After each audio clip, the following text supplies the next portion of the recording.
Hearing loss is a invisible disability. যখন কোনো বাচ্চা হিয়ারিং লস নিয়ে জন্মগ্রহণ করে তখন বাড়ির লোক বা আশপাশের লোক প্রথম দিকে বাচ্চার কানে শোনা কোনো সমস্যা আছে সেটা বুঝতেই পারে না। যখন বুঝতে পারে ততদিনে দেখা যায় যে বাচ্চার 1.5 বছর, 2 বছর বা 2.5 বছর চলে গেছে। বাচ্চার জীবনের সবথেকে মূল্যবান সময় হলো জীবনের প্রথম 3 বছর। এই প্রথম 3 বছরে স্পিচ অ্যান্ড ল্যাঙ্গুয়েজ সবথেকে ভালো ডেভেলপ করে।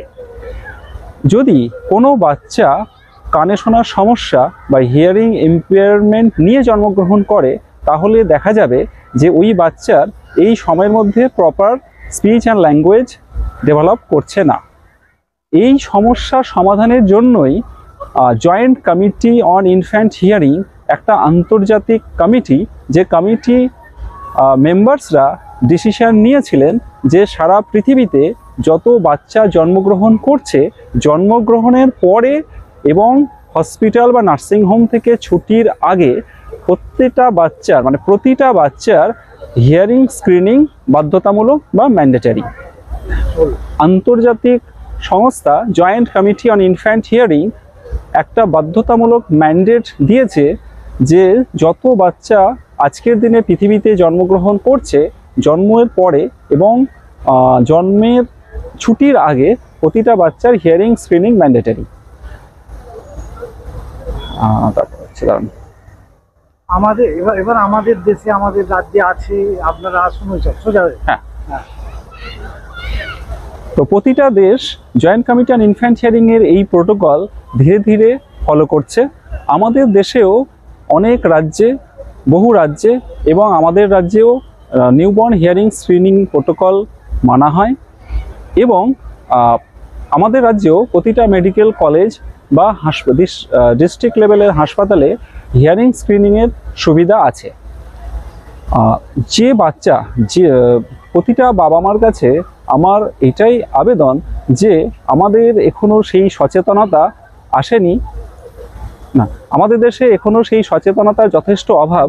আপনি বলুন যে সরকারি হাসপাতালে এই সুযোগ থাকলে সচেতনতার অভাবে, সরকারি হাসপাতালে এই সুযোগ থাকলেও সচেতনতার অভাবে বহু বাচ্চাকে নিয়ে তার বাবা মারা হয়তো এই হিয়ারিং স্ক্রিনিং করাতে আসেন না।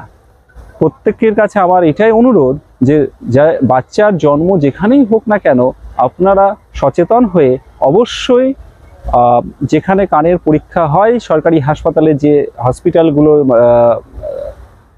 প্রতিটা বাবা মাকে আমার এইটাই অনুরোধ যে বাচ্চার জন্ম যেখানেই হোক না কেন যে সরকারি হাসপাতালগুলোতে কানের পরীক্ষা হয় বা হিয়ারিং স্ক্রিনিং হয় সেই হাসপাতালগুলোতে আপনারা এসে আপনাদের বাচ্চাদের হিয়ারিং স্ক্রিনিং অবশ্যই জন্মর কয়েকদিনের মধ্যে বা জন্মের আগে করিয়ে নেবেন। এই জন্মের আগে না, জন্মের ভুলে গেল তো। প্রতিটা বাবা মার কাছে আমার এটাই অনুরোধ যে বাচ্চার জন্মের পরে কানের পরীক্ষা করানোর জন্য যেখানে সরকারি যে হাসপাতালে এই সুবিধা আছে সেখানে গিয়ে অবশ্যই কিছুদিনের মধ্যেই বাচ্চার কানের পরীক্ষা বা হিয়ারিং স্ক্রিনিং অবশ্যই করিয়ে নেবেন। তাহলে কি সুবিধা হবে?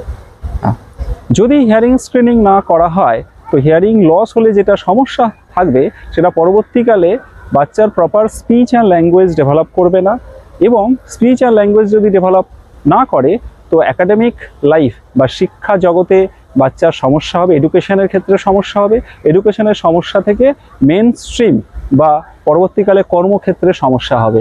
তো ওই ছোটোবেলায় একটা ছোট্ট সমস্যা ভুলের জন্য সারা জীবন বাচ্চাকে সাফার করতে হবে বা এই সমস্যা তাকে সঙ্গে করে নিয়ে চলতে হবে। আর একটা বলুন যে ছোটবেলায় যদি স্ক্রিনিং করে কিছু ত্রুটি ধরা পড়ে সেটা সারিয়ে তোলা সম্ভব, কিন্তু এত বছর হয়ে গেলে আর সেটা যদি যত ছোট বয়সে বাচ্চাদের এই কানে শোনার সমস্যা ধরা পড়বে এবং তার যদি প্রপার ট্রিটমেন্ট বা ম্যানেজমেন্ট করা যায় তাহলে স্পিচ অ্যান্ড ল্যাঙ্গুয়েজের জায়গায় বা বাচ্চার যে সমস্যা আছে সেই সমস্যার সমাধান কিন্তু অনেক বেশি হবে। কিন্তু বাচ্চার বয়স যত বেশি হবে এবং সেই সময় যদি কানে শোনার সমস্যা ধরা পড়ে তাহলে সেটা কিন্তু ছোটবেলায় করলে যে রেজাল্ট পাওয়া যায় সেটা কিন্তু বড় বয়সকালে সেই রেজাল্ট কিন্তু অবশ্যই পাওয়া যাবে না।